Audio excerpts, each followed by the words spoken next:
Josh Hurley was on his way home from Seattle after wrapping up a successful negotiation that would significantly improve the cash flow for the software company he worked for.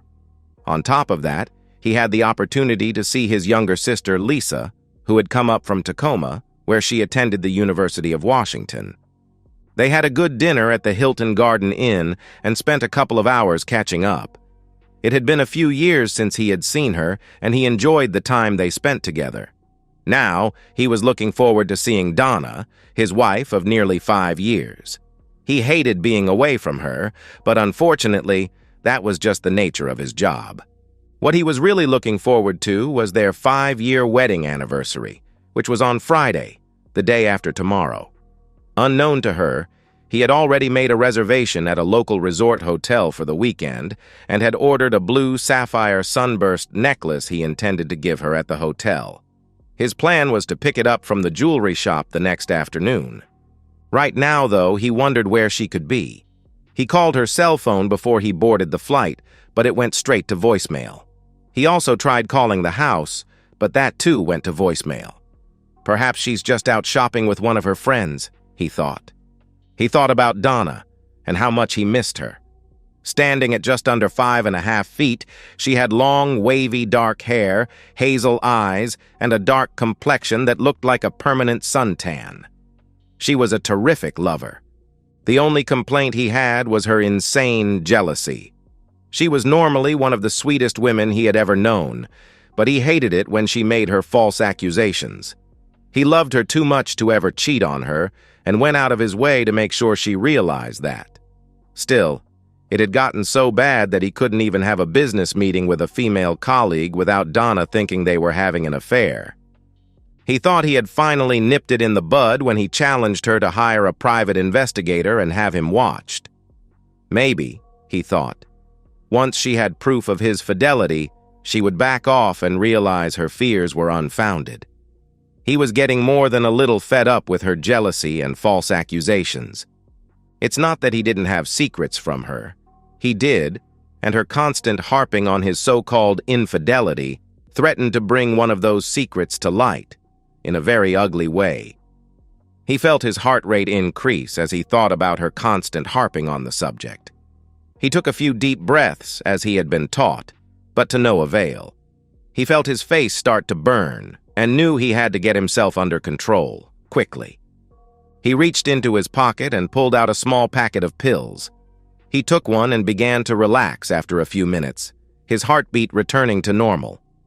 The man sitting next to him eyed him with concern. "Are you okay, sir?" the man asked. "Do you want me to call for someone?" John shook his head. "No, but thanks for asking. It's just an old heart condition. I've got medication for it." The man nodded his head and sat back, but kept an eye on John, just in case. Finally, the plane landed. John grabbed his luggage and went to his car, sitting in the short-term parking lot. He tried calling Donna again, but got her voicemail. He got the same response when he called the house.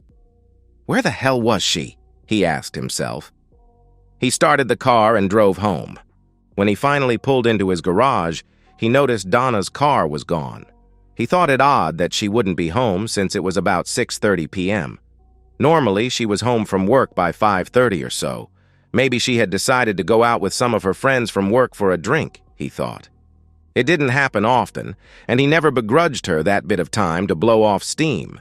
But she would generally call or text him to let him know in advance. Moreover, she knew he would be coming home today. Usually, she would be home so they could reconnect when he returned from a trip. He grabbed his things and trudged into the dark house. He put his things away and headed downstairs to see if Donna had left a note. He found nothing and made himself a cup of coffee. This was strange, he thought.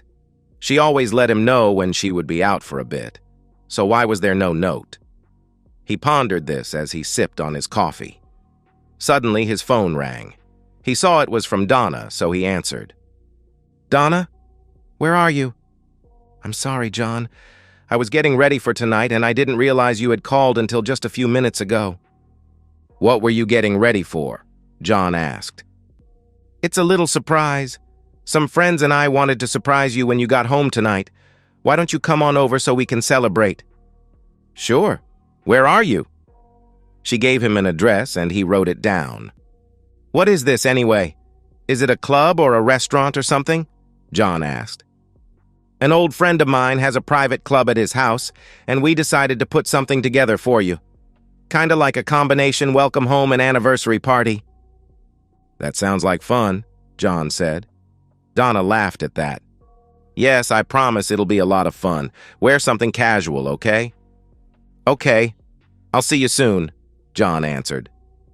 "See ya, babe," she said before ending the call. Strange, he thought. She didn't tell him she loved him, yet this was supposed to be a surprise anniversary party of some sort.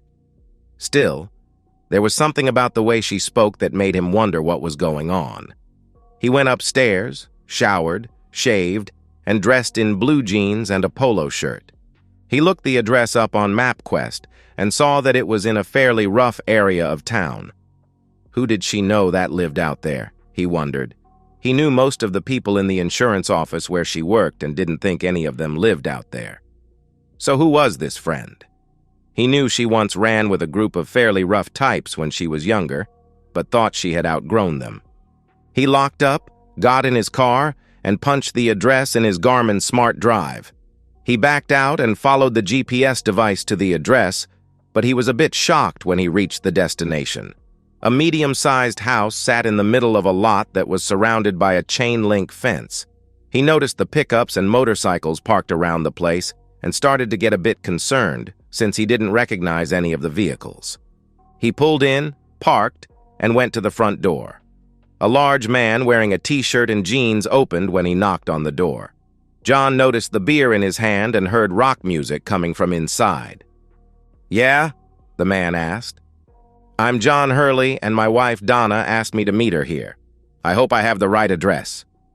The man smiled, but John wasn't convinced it was out of genuine friendship. The man reached up and shook John's hand.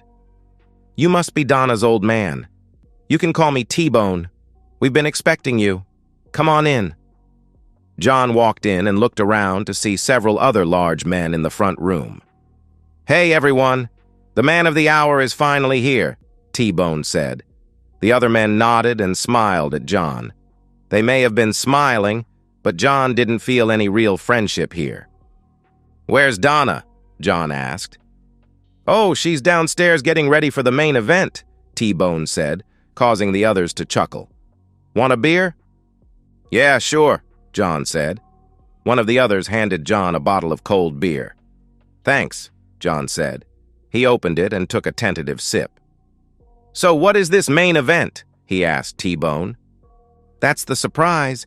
Your old lady wanted to do something special for your anniversary and asked us to help her out." "I'm afraid you have me at a disadvantage," John said. "Who are you guys?" "Well, that over there is CJ," T-Bone said, pointing at one of the men in the room. "Over there is RJ, and that guy standing next to him is AJ. That big feller back there, we call him Bull. I'm sure you can understand why." John saw the very large, muscular black man standing by the kitchen table.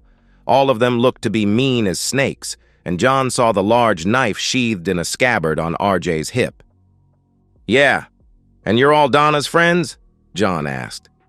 "Yep, have been for a while. Haven't seen her much since she married you, though." "She never mentioned any of you to me before," John said. "I'm not surprised. Most people try to avoid us as much as they can." "And you have a private club here?" John asked. "Yeah, down in the basement. Built it ourselves. We like to get together from time to time, have a few drinks, bring in some entertainment, you know." The others chuckled at that, but John's hackles were raised. Something bad was about to happen, but he didn't know what. John heard footsteps coming up from the basement. "She's ready," a sixth man said as he walked into the front room. "Is this her old man?" "Yeah, John, this here's Jake. He'll escort you down." "What's going to happen?" John asked. "A little surprise. I promise it'll be an evening you won't forget." The others chuckled, but John was nervous. "It'll be all right," Jake said. "Come on, Donna's waiting for you."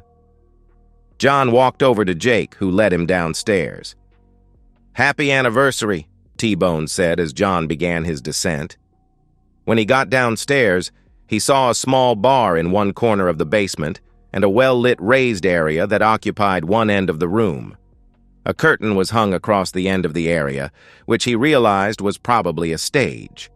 What concerned him the most was the bed in the middle of the stage and the camera mounted on a tripod a few feet back. There were several neon beer signs hanging on the walls, and the room was fairly dark, like a bar or a club. A pool table was placed at the opposite end of the basement, and John saw a few tables in the room. A jukebox occupied one area of the wall, and John realized that was the source of the music. Two other men stood in the room and watched John as he entered. Jake led him to a chair that sat in front of the stage. The chair sat next to a table but faced the stage. "Have a seat," Jake said, pointing to the chair. "Where's Donna?" John asked. "She'll be out shortly. Go on, sit down. You can put your beer on the table if you want." John set the beer down and looked around. Something inside told John he needed to get the hell out of there, but he suspected the 5 men upstairs were not about to let him go. Plus, he was worried about Donna. What would they do to her if he ran out? He took one last sip and placed his bottle on the table. The moment he sat in the chair, Jake and the other 2 men quickly grabbed his arms and zip-tied them to the arms. "What the hell is going on?" John asked, getting angry. The men ignored him and zip-tied his ankles to the legs of the chair. "Get me out of here right now," John demanded. "Shut up, jerk," he heard his wife say. He looked up and saw Donna half-naked. "What the hell is this? Why are you dressed like that? Who are these guys?" John demanded. "This is to celebrate our anniversary. These guys are my friends, and they're going to help me teach you a lesson about cheating." She threw a picture on his lap, and he looked. It was a photo someone had taken of him eating dinner with his sister. "I've never cheated on you. You've got this all wrong," John shouted. "Nonsense!" she screamed. Suddenly, John saw stars as one of the men who tied him to the chair hit him in the face. John shook his head and closed his eyes. "Stop it," Donna told the man who backed off. "I'll be the one who teaches him his lesson." She turned back to her husband. "Donna, stop this right now, and we can discuss this. It's not what it looks like," John answered. "Oh, really? It looks to me like you're enjoying yourself with that blonde floozy. So if you can enjoy yourself, so can I. But unlike you, I'm not going to keep it a secret." With that, she turned away and stepped on the stage. "Okay, boys, it's showtime." John tried to object, but one of the men put a ball gag in his mouth, preventing him from saying anything. He tried to fight the man, but was unsuccessful. By now, all the others had made their way downstairs.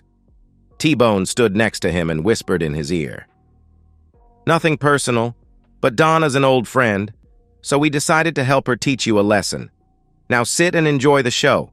Don't try to be a hero. Once she's done, we'll let you go. Maybe she'll go with you, but that's up to her."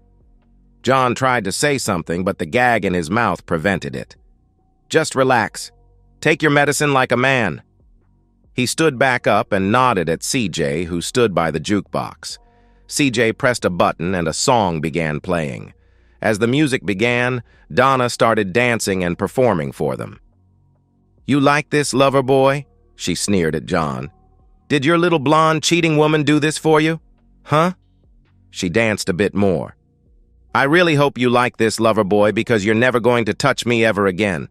Come here, boys, and show little Johnny how a real man performs." She laughed as all the men, except for RJ, surrounded her. John shook his head and tried screaming, "No!" through the gag. He noticed that RJ stood by John's chair, his arms across his chest. He was obviously there to keep John under control. Donna stood up and led the men to the bed on the stage. She sat on the bed and looked at John. "This will teach you to cheat on me, you bastard," she growled. She lay down on the bed and 2 of the men stood by her head as T-Bone positioned himself for the deed.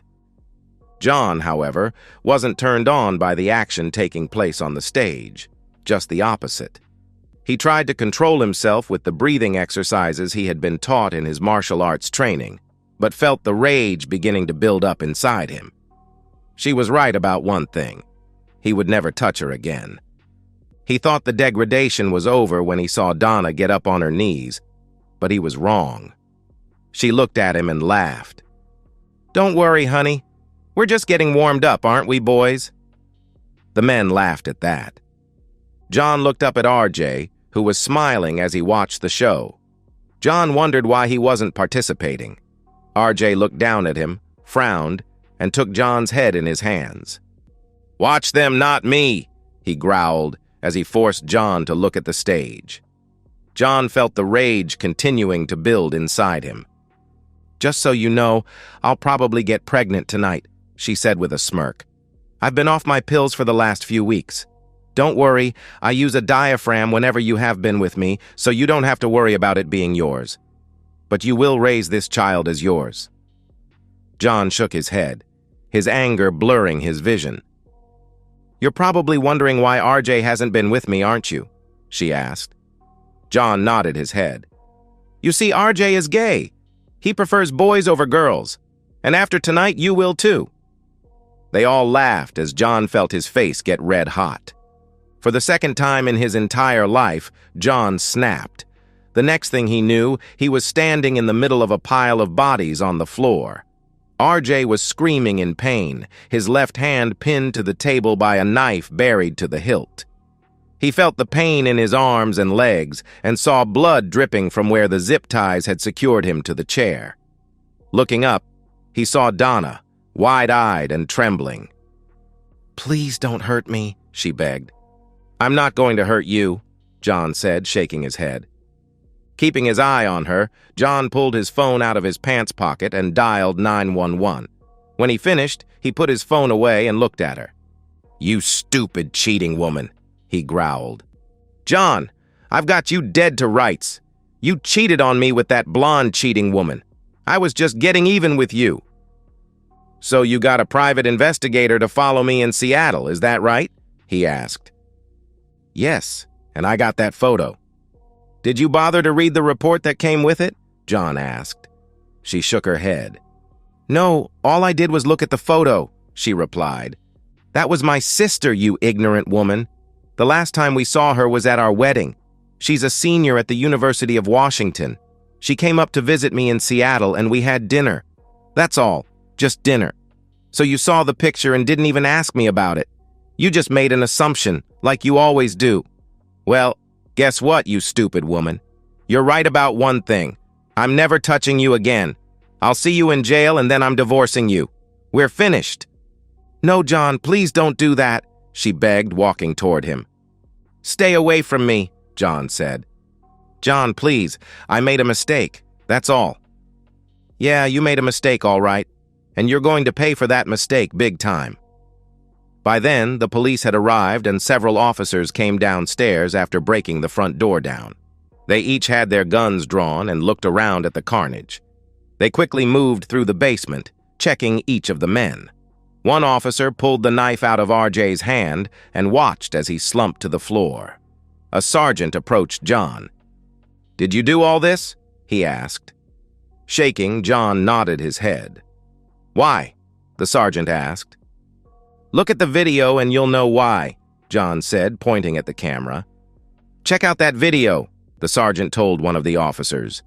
The officer looked at the video briefly and motioned for the sergeant. After quickly scanning the video, the sergeant came back to John. "Okay, it looks like self-defense on your part, but I'll need a full statement and you need to get checked out." By then, ambulances arrived and paramedics began taking the men upstairs on gurneys. A plainclothes detective arrived and was looking around the room, talking to the officers. After looking through the video, he came over to the sergeant and John. "I'm Detective Jones. You must be Mr. Hurley," the detective said. "Yes, that's me," John said. "I've briefly looked at the video. I agree with Sergeant Smith here. It appears you acted out of self-defense. Tell me what happened." John recalled the events of the last few hours. The detective took notes as John spoke. "How did you manage to break out of that chair?" And how were you able to take all these men down? They all appear to be much bigger than you. I have a medical condition. I've had it since I was a kid. There's a name for it, but I can't pronounce it. The bottom line is that under certain conditions, my adrenaline levels go through the roof and I basically lose it, for lack of a better term. I have a prescription that helps me keep it under control, and my marital arts training also helps me keep my cool. This is only the second time in my life something like this has ever happened. Do you have that medication with you? Jones asked. John nodded his head. I keep it with me at all times. I only take it when it's needed, which fortunately isn't very often. Jones asked one of the other officers to bring a bottle of water, which he did. Maybe you should take one now, Jones said, handing John the water. John pulled the small packet out of his pocket and swallowed a pill with the water Jones had given him. A few seconds later, John felt much better. Are you okay now? Jones asked. Yes, thanks, John said. Do you remember what you did here? Jones asked. No, I don't, John said, shaking his head. Jones showed John the video. He was shocked at what he saw. It was like watching a Steven Seagal movie, only this was real life. He saw himself roar, then break out of the chair. In the video, he grabbed RJ's knife out of its scabbard and plunged it into the bigger man's left hand, pinning it to the table. The other men came after him as Donna sat, scared. In less than a minute, John had taken all of the other men down. You don't remember doing any of this? Jones asked. No, I don't. Honestly, I never thought I even had it in me to do something like this. What's the last thing you remember? Jones asked. That man getting ready to stick his in my mouth, John said. You're saying he was going to force you to perform f***io? Jones asked. John nodded his head, tears falling down his face. Yes, he was going to rape me, and my wife was in on it. I see, Jones said, looking across the room, where another officer was taking Donna's statement. By then, the officers had covered her body with a blanket. I want you to go to the hospital and get checked out, Mr. Hurley. I'll speak with you a bit more after I've had a chance to collect all the evidence. I take it you'll be wanting to press charges. Absolutely, John said. What about your wife? Do you want to press charges on her as well? Especially against her. She's the instigator of all this, John answered. Very well, Jones said. He took John's contact information as a paramedic checked out his wrists and ankles. I'll be in touch, Mr. Hurley. I'd appreciate it if you didn't leave town. I'm not going anywhere, John said. Detective Jones nodded his head and gave instructions to the officers and went to see Donna, who was still being questioned by an officer. A couple of minutes later, John heard her wail as she was cuffed and led out of the room. Please, John, don't let them take me away. Please tell them it was all a big misunderstanding. John shook his head and looked the other way. After everyone was finished with the questioning, John drove to the hospital to get checked out. A few hours later, he drove home, his cuts dressed, cleaned, and bandaged. On the way, he realized he hadn't eaten since he left Seattle and went through a drive-thru for a burger. Once home, he ate, then called his boss, Jim Rollins, to explain the situation. Damn, John, I'm sorry to hear that. Look, why don't you bring the signed contract in and then take the next week off? You've got plenty of vacation time coming. Thanks, Jim. I appreciate that, John said. After he calmed down, John showered and went to bed. The next day, he went to the jewelry shop and canceled the order for Donna's necklace. He ended up paying a small restocking fee but got most of his money back. He also canceled the hotel reservation and had the charges reversed. He then called around and set an appointment to see Jenny Hawkins, attorney at law, about a divorce on Friday. He just finished eating lunch when his phone rang. He looked and saw it was Donna's parents. He took a deep breath and answered. Hello, he said. John, what the hell is going on? Asked Marcia, his mother-in-law. Donna called from the county jail. She said she's been arrested and they're holding her without bail. Did you do something? John couldn't believe the nerve of this woman. He counted to 10 and took a few deep breaths before answering. Did she tell you why she was arrested? John asked. She said it was all some kind of misunderstanding on your part, Marcia said. Really? You mean she didn't tell you that she plotted to have me tied up? Forced me to watch her have intimacy with multiple men? Didn't she tell you about that? What? Why would she do such a thing? Marcia asked. Because she saw a picture of me having dinner with my little sister and thought I was having an affair. The woman is nuts. And tomorrow, I'm seeing an attorney and I'm filing for divorce. You can't be serious. Look, I know you're probably upset, but surely you can understand how she would feel.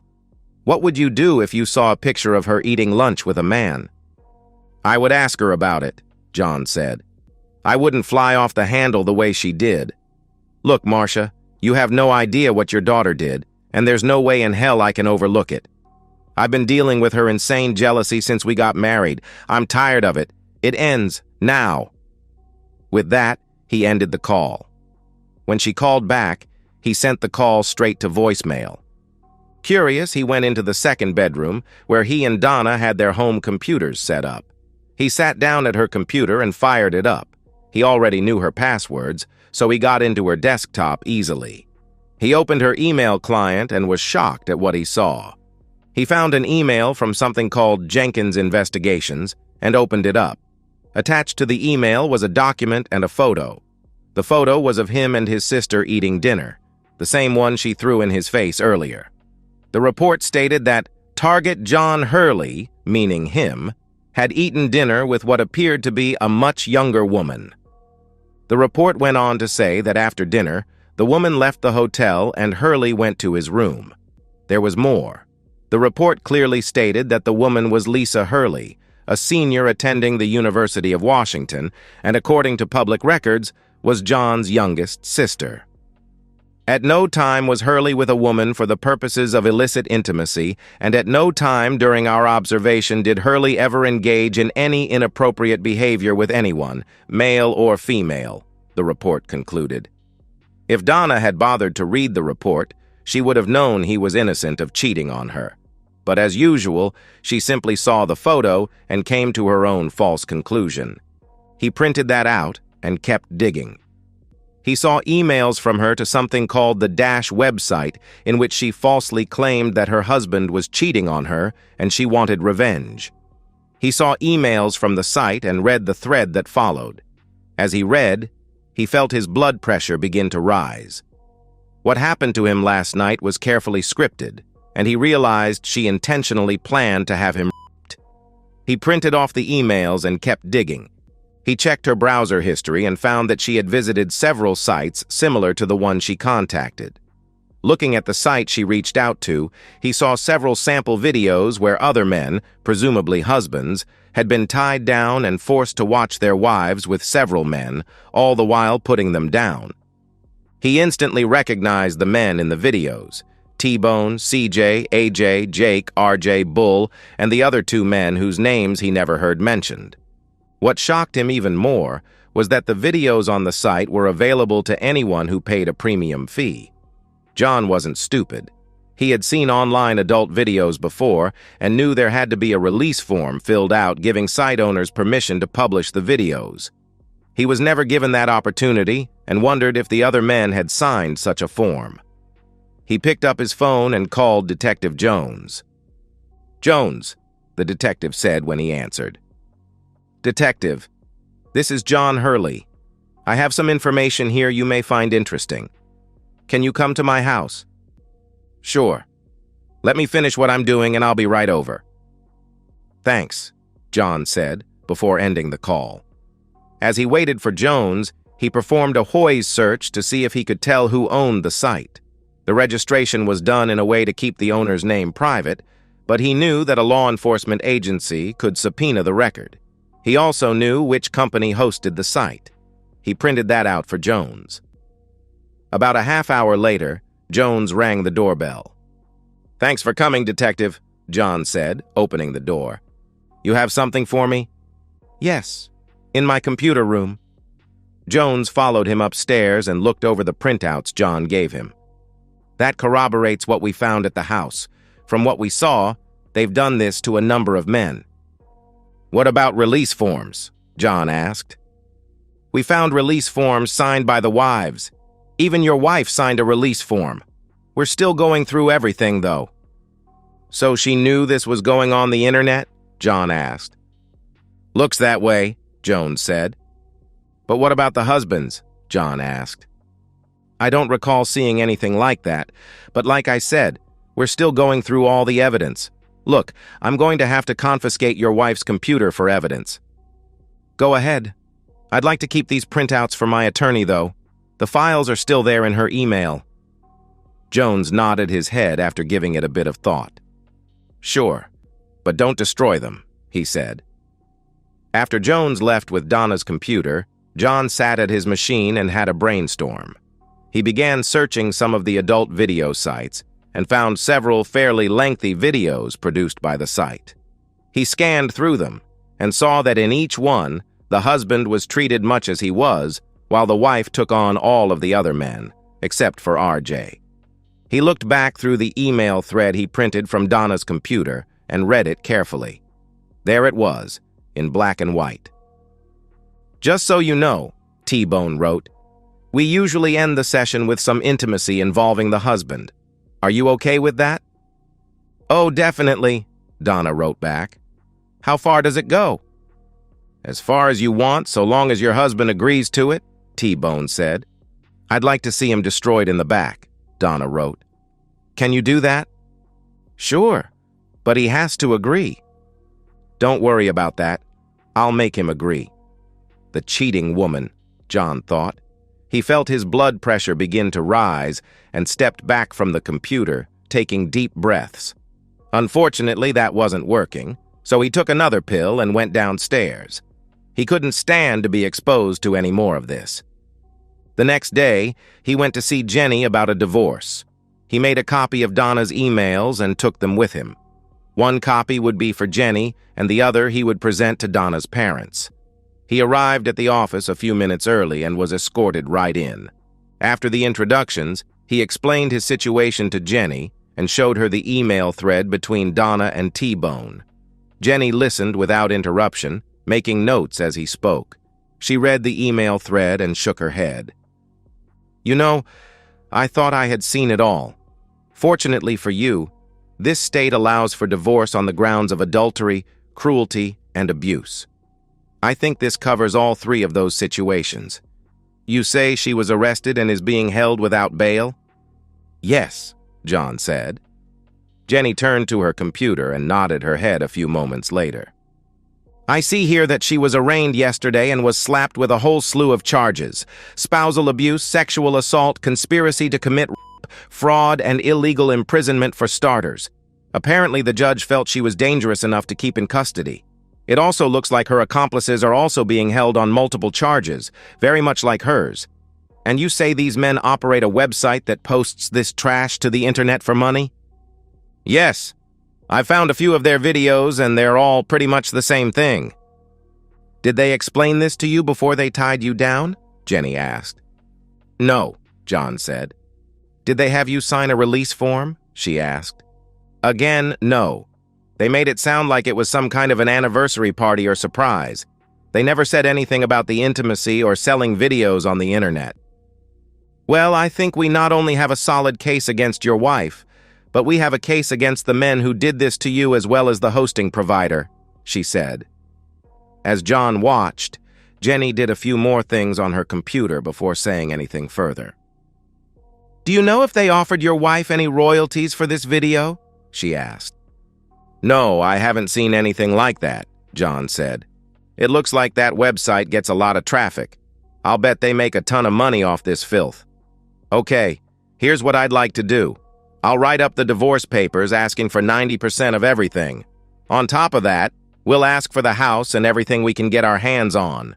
The judge may not go along with that, and it's possible we'll have to negotiate our way down." "That's just a starting point. We'll use this email thread and the fact that she's being held without bail as leverage. If they do release her, I'll get a restraining order against her and her accomplices, but I don't think you have much to worry about there. You say Detective Jones has the video they made as evidence and it never got to the internet?" she asked. "He has the video. As far as I know, it never got to the internet.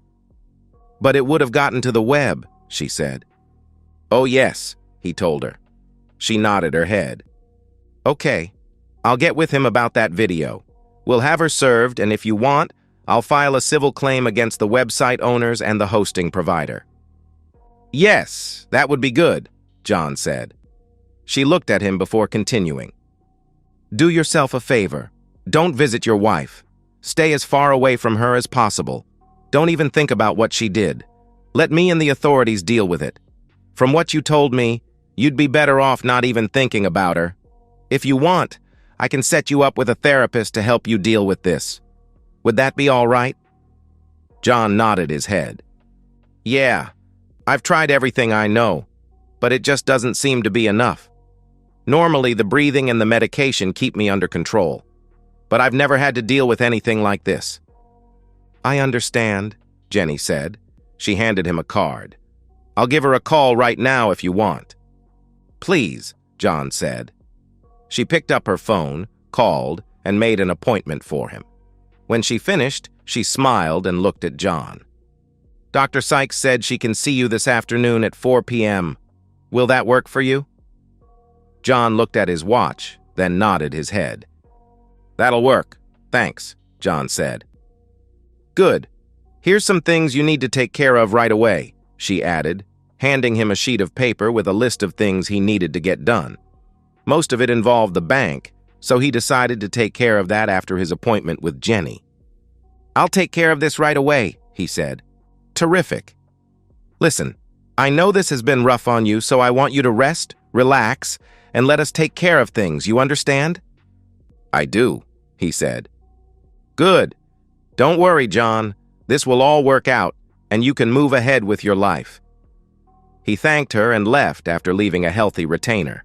From there, he went to the bank, paid and closed out their joint credit cards, and withdrew everything but 10%, then opened a new account in his name only and applied for a new credit card. From there, he stopped at Donna's parents' house and explained to them what happened, showing them the email chain between Donna and T-Bone. They were shocked when he told them what he knew. This is sick, Donna's mother, Marcia, said. I can't believe she'd actually do something like this. Are you sure you didn't cheat on her? Marcia, I loved Donna with all my heart, and I never even thought about cheating on her. She saw a picture of me having dinner with my baby sister and thought we were having an affair. She didn't even bother to read the report. If she had, this probably wouldn't have happened. She shook her head. I don't know what to tell you, John. I'm truly sorry this happened to you. Me too, John said. Just do me a favor and stay in touch, okay? She asked. We've always thought of you as the son we never had. I'll do that, Marcia. By the way, her car is still at that guy's place. I'll give you her keys if you want to go pick it up. I'll bring her stuff by later today or this weekend sometime. Okay, thanks, she said. He handed her the keys and gave her the address. By then, he had just enough time to get to his appointment with Dr. Sykes. Dr. Sykes, Rhonda to her friends and patients, listened to John's story and said nothing until he was finished. I've heard about your condition, but I've never met anyone who was actually diagnosed with it. And you say you've been using martial arts training to help keep it under control? Yes, John said. Breathing exercises mostly. That, along with medication to help my blood pressure. It usually works pretty quick, and until recently I've hardly had to use it at all. Are you still taking martial arts training? She asked. Yes, John said. Maybe we should take a look at some exercises in meditation. Would you be open to that? I would, John said. Good. We've got a lot of work to do, John, but I think we can help you through this without any more medication. I would prefer that, John said.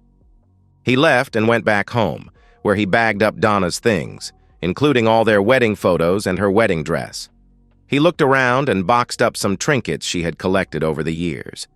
They meant nothing to him now, and he wanted nothing in the house that would remind him of her. That weekend, he changed the locks on the house, took Donna's things to her parents, and did his usual weekend yard work. On Sunday, he found an app that said it would help calm him, so he downloaded it to his phone and listened to the sound of rain as he went through a regimen of breathing exercises. After a half hour of that, he felt like his old self and decided to go to work the next day. Things were quiet for John over the next few weeks. He went to work, went home, watched television, relaxed, and went to bed. The place seemed much quieter without Donna, and he enjoyed being able to do what he wanted without her constant accusations. The therapy sessions with Rhonda helped quite a bit, and he found the relaxation techniques she suggested helped a lot. He stayed in touch with Jenny, who said she was going to wait until after Donna's trial to have her served. Her thinking was that the divorce would go smoother if she was a convicted felon. The day of Donna's trial came around, and he was asked to testify, which he was more than happy to do. The jury was shocked when the DA presented his evidence, which included John's testimony. They were so shocked that they came back with guilty verdicts on all charges in just a couple of hours. The judge had no sympathy for her either, sentencing her to the maximum possible under state law, 20 years. She would be eligible for parole in 15 years, the judge said. As she was being led out, a process server stepped forward. He verified her identity and handed her a manila envelope. "You've been served," he said. Defeated, Donna signed the papers and handed them back. "Have a good day," the server said as he accepted them. She looked at John with tears in her eyes, but he simply looked away. The deputies escorted her out and took her to the van that would transport her to the state women's prison. A couple months later, John learned from Jenny that Donna had gotten pregnant, but had suffered a miscarriage. Too bad, John thought to himself. The trials against T-Bone and his crew took quite a bit longer. Detective Jones found a treasure trove of evidence that suggested they had victimized up to 15 men over the last 13 months. They found what appeared to be releases signed by the husbands they had targeted, but the men they had tracked down said the releases were signed after the fact and under duress. Making matters worse, the site owners had also posted personal information about the men they targeted. At least 3 of the victims had committed suicide as a result of what was done to them. By the time it was all said and done, all of the men involved were sentenced to 25 years hard labor, the site was torn down, and all of the victims, or at least all of the men Jenny's team of attorneys could locate, received a huge sum of money, which bankrupted T-Bone and his associates. The hosting provider settled with the men, which added to the pot. John nearly broke down crying when Jenny presented him with a $2 million check. While he appreciated the restitution, the money did very little to soothe his broken heart. "You're a good man, John Hurley. There are lots of good women out there who would love to be with you. You'll find her." "Thanks, Jenny. Maybe one day," he replied. John continued seeing his therapist, who helped him deal with his issues. Over the next 2 years, he buried himself in his work and dated periodically, but it was only been in the last couple of months that he dated the same woman more than once. "He's got a lot of issues to deal with," his therapist wrote as she transcribed her notes. "But on the upside, he hasn't had any more episodes and seems to be moving forward. I think he'll do just fine in the long run." "At least I hope so," Rhonda thought. And so, we've reached the end of today's story. Was it what you expected, or did it take a twist you didn't see coming? I'm curious to hear your thoughts. Share them in the comments below, and let's get a conversation going. If this story kept you hooked, make sure to hit that like button. And if you're new here or just haven't subscribed yet, now's the perfect time to join our community. I bring you fresh, captivating stories every day, so click that subscribe button and turn on notifications so you never miss out. Thanks for watching, and I'll see you in the next one.